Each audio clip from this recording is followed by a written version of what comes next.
when I talk about this co-education system which was brought in the British classroom model, because there were, I mean, even just South India had about 6 lakh plus girls gurukuls, established ones in ancient India, before the British cancelled this entire Indian education system out.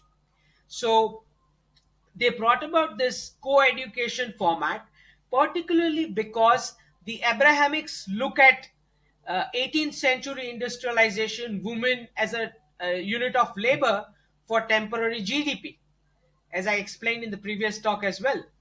So under that format, men and women both are an equal unit of labor for factories. So I think this entire co-education was not about equality.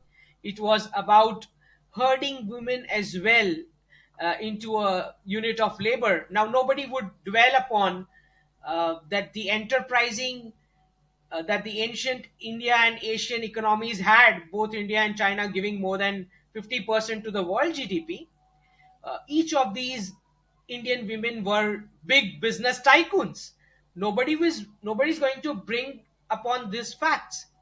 So whenever we challenge the British classroom model and the job system, the question comes that, hey, you are talking about patriarchy.